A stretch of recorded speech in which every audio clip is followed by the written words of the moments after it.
Let's get ready to rumble. Okay, guys, so this week's episode, I will be discussing three topics.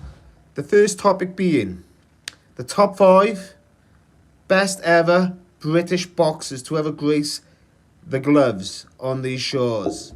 So I'll be talking different generations. However, it could be lightweight, it could be middleweight, it could be heavyweight. So I will be naming my top fighter in that topic. Moving forward, I will be talking about the greatest five boxers of all time. Same scenario, could be lightweight, middleweight, heavyweight, but for this topic, I will be discussing the best ever. So it's not stripping away Britain. We're talking worldwide. So the best, boxer ever to grace the gloves, in my opinion. And I got a feeling you know who I'm gonna say, but stay tuned when I reveal my final answer. Okay, and then moving forward to the last part of my episode for Let's Get Ready to Rumble, I will be talking about the top 10 best Welsh boxers of all time. You've probably already seen this video, most of you that watch my channel. However, this will be towards the end of the episode. I recorded about a few months back, and I recorded alongside statues in three places. So I started off in Newport, and then I moved along to Merthyr, and then I finished up in Cardiff. So yeah, guys, I'm gonna try and add more time to this boxing episode. I just felt like 10 minutes was not enough, and also talking about just only the 10 Welsh boxers, the greatest in my opinion, who I felt laced the gloves, wasn't enough. So I wanted to add a bit more. So I wanted to add the top 5 British boxers in my opinion, and I also wanted to add the top 5 best pound for pound boxers ever to grace this sport. So guys, on that note, I'm gonna get started. So stay tuned now for this episode, and I'm gonna be starting off with the top 5 British boxers. So here we go. Hi there, guys. So we're kicking off this episode now, talking about number 5, in my opinion, who is the top 5 best British boxers to ever grace these gloves. So we start off with Ted Lewis. Yes, this gentleman, he had a great 20-fight series with Jack Britton, and this gentleman would win his first welterweight title, world welterweight title, in 1915 against this same man, Jack Britton. So yeah, guys, I'm going to start off with number 5, Ted Lewis. And in real life, he was a gentleman, but in the ring, he was a lion. So give it up for your boy, Ted Lewis, number 5. Moving on to number 4. Here we go. So number 4 would be Bob Fitzhammon. What can I say about this man? And he's in the Ring Magazine records. Well, I say records. They got him, down in their statistics as number 8, the greatest punchers of all time. Yeah, so there you go. And not only that, Bob Fitzhammon is in the Guinness Book of Records too. Believe it or not, he was 167 pounds when he won that world heavyweight title. The lightest heavyweight champion of all time. Lighter than Rocky Balboa. What was Rocky Balboa? 180 and Rocky? Rocky 4 has got to be 180 pounds, haven't he? Or maybe 170. He looked middleweight, didn't he, Rocky Balboa? But, yeah, Bob Fitzhammon in the Guinness Book of Records, guys. Lightest heavyweight champion of all time. I don't even think any heavyweight could get down to that weight now these days. But, yeah, his notable fight mind, Jack Dempsey, he knocked him out in 13 rounds. Who could ever forget that fight? And to this day, many boxing pundits talk about that fight. So Jack Dempsey was probably his most highlighted fight in his career. So yeah, you give it up now, guys, for Bob Fitzhammon. He is my number 4. So number 3. Who's going to be number 3 in my greatest British boxers of all time? Prince Naseem Hamed. This was tough, guys. I was going to put Bob Fitzhammon ahead of him, but you got to be honest with your heart. You got to look and study boxing, and Prince Nazim Ahmed was brilliant. He was dynamite. And what could I say?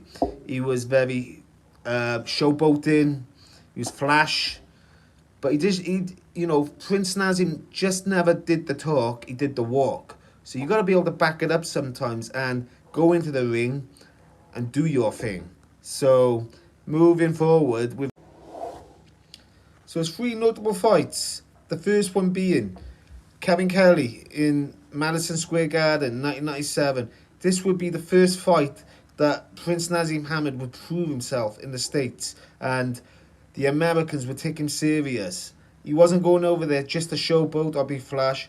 He was going over there to show he was serious business. And everybody after that fight paid attention to him. All the big guys. So that would be his first big fight in the States. And then there was another fight moving forward. Who could forget Wilfredo Vacus when he fought him? That was a great fight.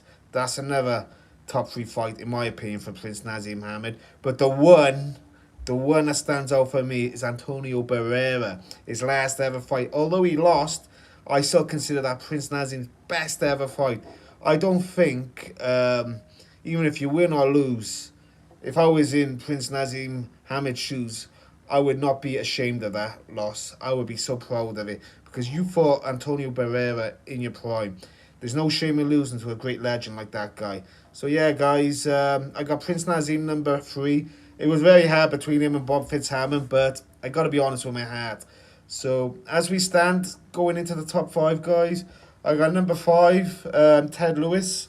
Number 4, I got Bob Fitzhammond. Number 3, Prince Nazim Ahmed. Now, who's number 2? Oh, yes, Lennox Lewis. Many of you might disagree. So be it. This is my top 5. I'm being honest. I'm not being biased because I'm Welsh. And don't forget, Lennox Lewis was an Olympic champion. Yes, and he competed for Canada. And to this day, he gets a lot of heat. And I think it's unfair, to be fair. However, Lennox Lewis proved all the critics, and he's carried that British flag, in the UK most part of his career. When he was going over to the States, he had British gloves on, so there was no more this guy could do to prove himself that he was British. So what? He had to have a foot in the door to establish himself. So if that meant him competing for Canada in the Olympics back in the 80s, so be it. Anyway, with Lennox Lewis, he would have found a way, one way or another, with his fists to find his way into the game. And look at the record he had. So guys, yeah, Lennox Lewis was awarded the WBC heavyweight title back in 1992 due to the fact that Riddick Bowe did not want to fight him, which was a shame, because I think that would have been a great fight. However, moving forward, Lennox Lewis would hold this title a good few years, and he would do himself proud. He'd have great defenses against notable fighters like Frank Bruno. Now that's one fight in my top 3, which I'm going to highlight now, his top 3 fights. So Frank Bruno, he beat in 1992 one of his defenses. This was in Cardiff, my hometown. So when he beat Frank Bruno, I was actually rooting for Bruno to win that. As a kid, I was a big Frank Bruno fan. Unfortunately, the better man won on the night, and Lennox Lewis would go on and become the legend that he is. So yeah, one of his highlighted fights, top 3 fights, I would say Frank Bruno. Number 2 fights in the top 3, I would say, was Vitaly Klitschko, his last ever fight. So that fight was brilliant. I thought it was dynamite. Everybody was writing Lewis off. They were saying that he didn't want to fight the Klitschkos. So, and when he beat Vitaly, they said, why don't you beat the other one? Well, I honestly believe Vitaly was better than Vladimir. That's my honest opinion. I thought he was a soldier. He was a warrior, and he'd fight anybody. And he's got to be in that top 3 fights Lennox Lewis ever had. So, and then, before that fight, Klitschko, there was that debate, Mike Tyson. And the question was always asked, who would win, Mike Tyson or Lennox Lewis? So you rewind the clock a year before Klitschko, 2002, that fight went down, and it was a fight I won't forget. I think it was the 8th or 9th round. Tyson got knocked out, and I just think Mike Tyson wasn't the same boxer he was. I don't even think Lennox Lewis was, but they were both past their prime. However, the fight did take place. We found out who would win that fight. Lennox Lewis was too good on the night. He was the better man, and to this day, Mike Tyson, many people rank higher than Lewis. But I don't. I think Lennox Lewis was probably close to equal to him. Uh, no, I would say Tyson just. I'd edge towards Tyson, maybe just a little bit, in their primes. But it would be a very close fight in their primes, if I'm being honest. But Lennox Lewis is one of the best ever. And but in this list, the top 5 British boxers ever, he's number 2, guys. So, guys, we have reached number 1. Top 5 British boxers of all time. My top 5. So, you may disagree, you may agree, but here's my number 1. Joe Calzaghe. Yes, undefeated, 46-0. What could I say? A 10-year world champion in the super middleweight division. His 3 notable fights, starting with Chris Eubank. He won his first WBO super middleweight title, and he proved himself against other fighters like Mikkel Kessler. Fast forward 2007, when so many people were writing him off after he beat Jeff Lacey. That fight in Cardiff I will never forget, back in 2007, when the atmosphere was outstanding. All the Welsh were roaring Calzaghe to beat Kessler, just to unify that division.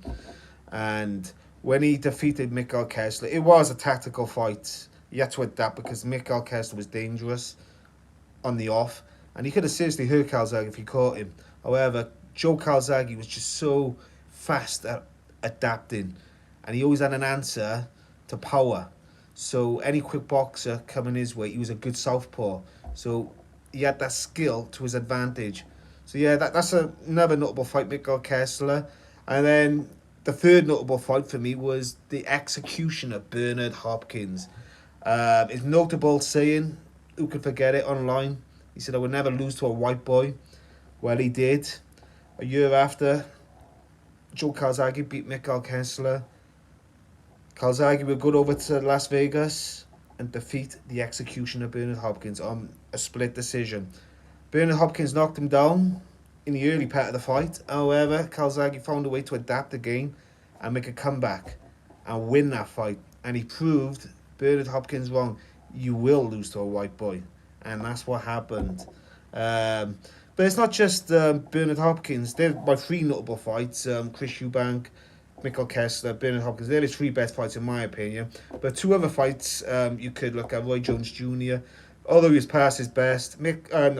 Jeff Lacey was another one where he proved the Americans wrong again. Because the Americans always doubted Calzaghe. But when you got Calzaghe beating Jeff Lacey, Bernard Hopkins, Roy Jones Jr., and it was even previous fighters before them, like Byron Mitchell. So although he's not in that caliber with those boys, he's beating your American guys. So you got to give him his kudos.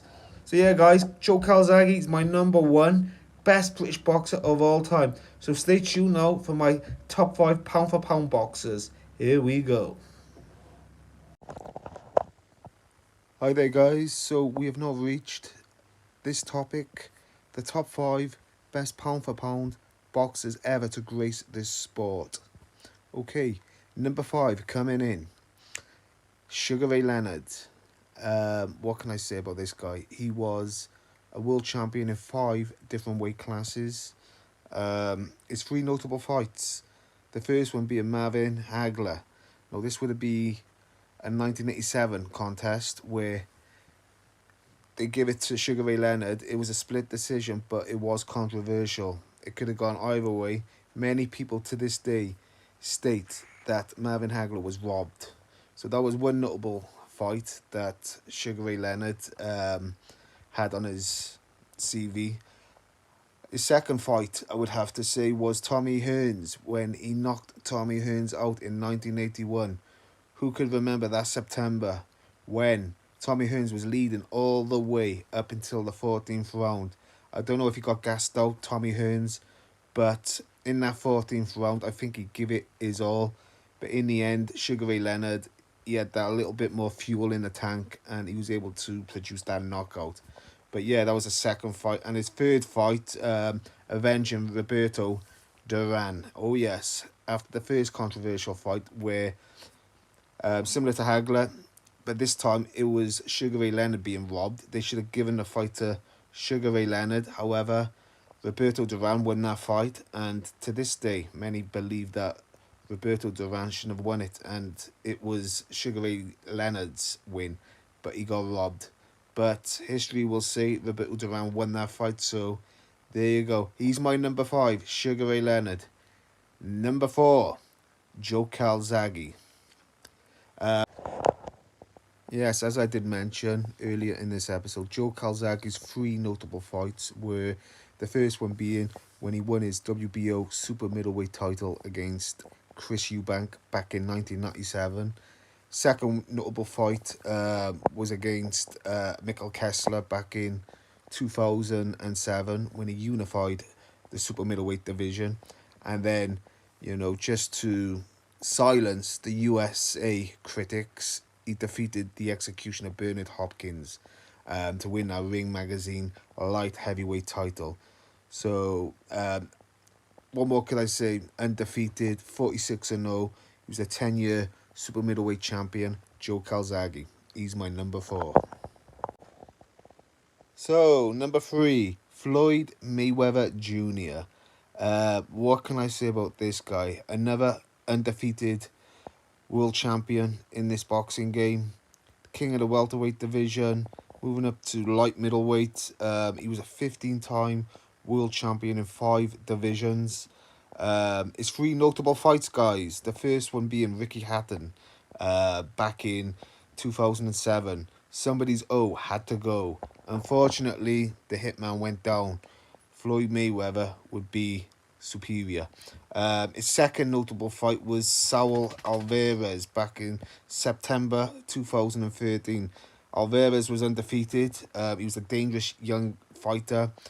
After that fight, after Floyd Mayweather was victorious, Alvarez would have a 10-year career where I think he may have lost once or twice, but he became his own legend after that fight, and it goes to show what a great fighter Floyd Mayweather fought that night. His third notable fight, going back in 2015, one of his last fights, the Pac-Man, Manny Pacquiao. This fight was always debatable who would win.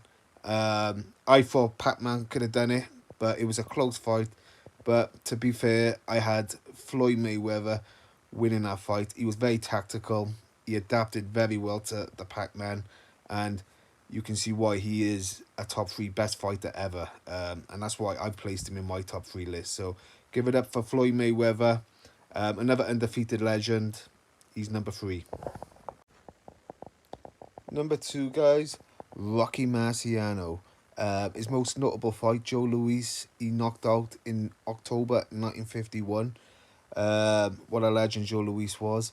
2 other notable fights for Rocky Marciano was against Jersey Joe Walcott. He won a series of 2 fights against that guy. A very dangerous fighter. The third one, Ezra Charles. Who could forget that cut where Ezra Charles was winning and Rocky Marciano needed to knock him out. Another undefeated boxer. But yeah, Rocky Marciano is my number 2. Number 1, guys, Muhammad Ali. Yes, and 3 notable fights. The first one being the Rumble in the Jungle against George Foreman in Africa. Who could forget that fight? Number 2, memorable fight was against Joe Frazier that same year. And to top it all off, he became the world champion for the 3rd time, record time, in 1978, beating Leon Spinks. He's number 1. Hi there, everybody. This week's episode is me visiting 3 towns. So the first being Newport, then Merthyr, finishing off in Cardiff. I will be talking about the top 10 greatest Welsh boxers to touch the Welsh gloves. Hi there, guys. So, welcome to another week, another episode. This week, I am talking about the Welsh boxing history top 10 greatest fighters to ever grace Welsh gloves in the history of this sport. So, yes, my number 10 is this man. I'm standing alongside this giant, David, the Bomber Pierce. And let it be known, this man was undefeated heavyweight champion of Britain, the UK, 1983 to 85, the only man from Newport to win the coveted heavyweight title and wear the Lonsdale belt. The fact. David said, I did it for Newport. David Pierce won the Welsh and British heavyweight titles, including signing to fight for the WBA cruiserweight title before he was forced to retire, unfortunately, due to, medical reasons. But yeah, this guy wasn't just cruiserweight, he went up to heavyweight. And this guy's number 10, guys. He had to be there. So take a look at this.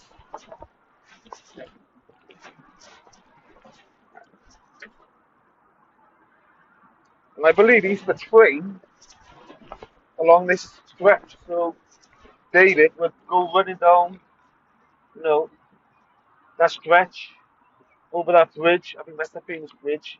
David Pierce would, run over and jog, big boxing fights. But yeah, he's number 10, guys. Number 9, Tommy Fair. What could I say? Another Welsh legend, another heavyweight. You could put up there when it comes to Welsh greats. He fought, Joe Louis for the world heavyweight title, and unfortunately, in the Yankee Stadium in 1937, when he did win the British heavyweight title that year, he was robbed. They give it to Joe Louis in the Yankee Stadium in 1937.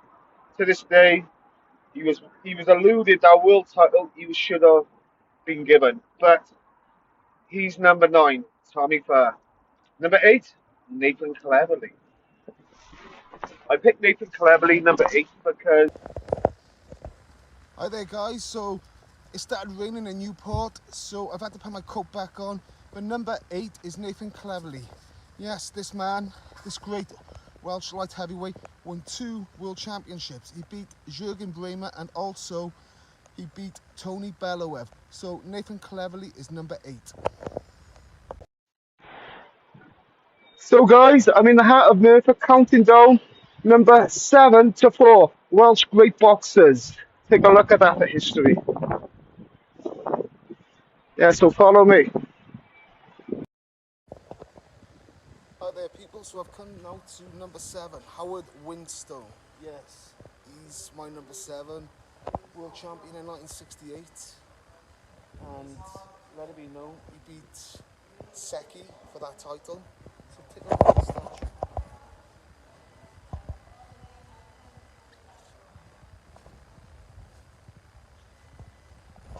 The Welsh Wizard. Yeah, so Howard Winstone was featherweight and he achieved that WBC dream in 1968, as I just did mention. Now look at this. Absolutely legendary. The Welsh Wizard. So yeah, he's my number 7, guys. Howard Winstone. And I'm in Merthyr. Hey guys, one in America. Yeah, which number 6? Match it. Take a look at this as an iconic legend.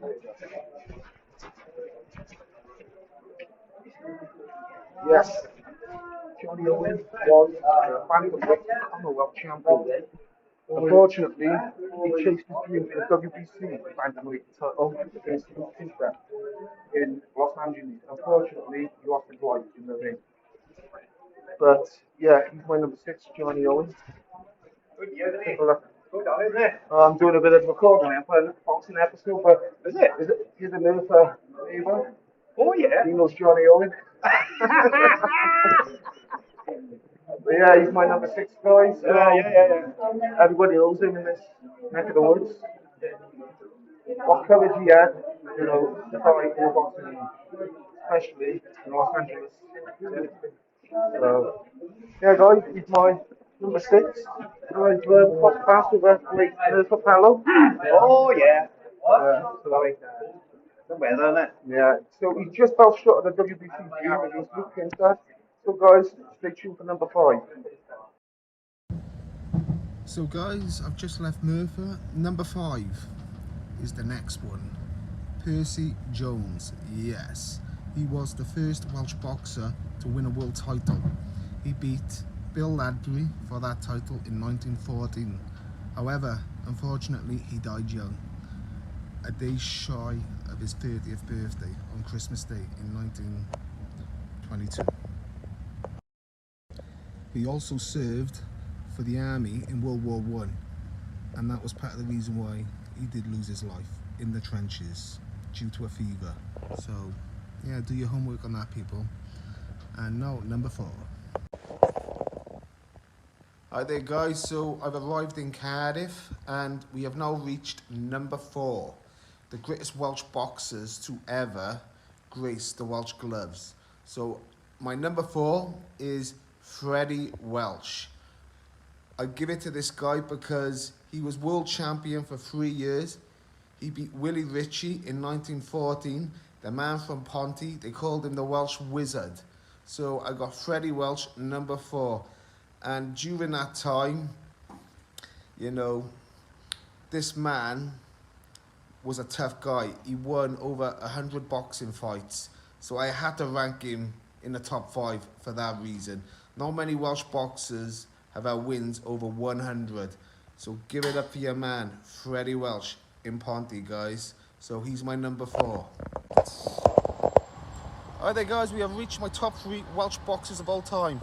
I'm in the company with this great figure, Jim Driscoll. Yes. So his notable fight was in 1912 against Joe Posey.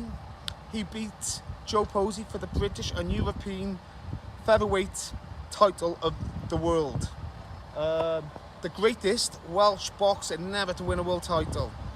But not only do I mention those achievements, this great man made a huge sacrifice for the world title fight for the Nazareth House.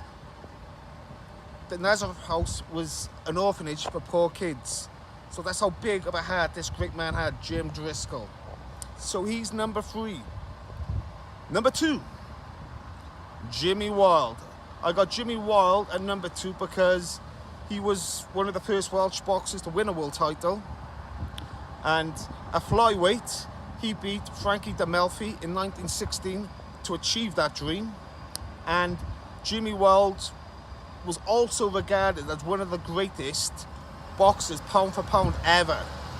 So do your homework on that, guys. So yeah, I got number 3, Jim Driscoll. Number 2, Jimmy Wilde.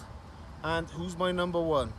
Well, as I stand amongst this giant figure of a statue, Jim Driscoll, Joe Calzaghe. What can I say about Joe Calzaghe? He was number 1, undefeated, 46-0. He was the WBO super middleweight champion for 10 years. So when you're 46-0, you've held the WBO title, super middleweight, for 10 years. And also, he was the light heavyweight Ring Magazine champion of the world. His notable fights, he beat Chris Eubank at the beginning of his career. He beat Jeff Lacey. He beat Mikkel Kessler. Who could forget that fight in Cardiff back in 2007? And then you fast forward to the fights. Bernard Hopkins, the Executioner, defeated him, in Las Vegas. And then you fast forward to Roy Jones Jr. But yeah, he's not only regarded as the greatest Welsh boxer of all time, he's regarded as the greatest British boxer of all time. So guys, I hope you enjoyed my boxing episode on my channel. So that is my top 10 best Welsh boxers of all time. But yeah, Joe Calzaghe's number 1. But this guy just missed out, Jim Driscoll. What a giant he is. And before I go, have a look at this. He died too young. The greatest exponent of the perfect straight left.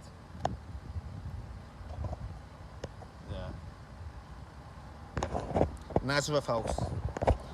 Cheers, guys.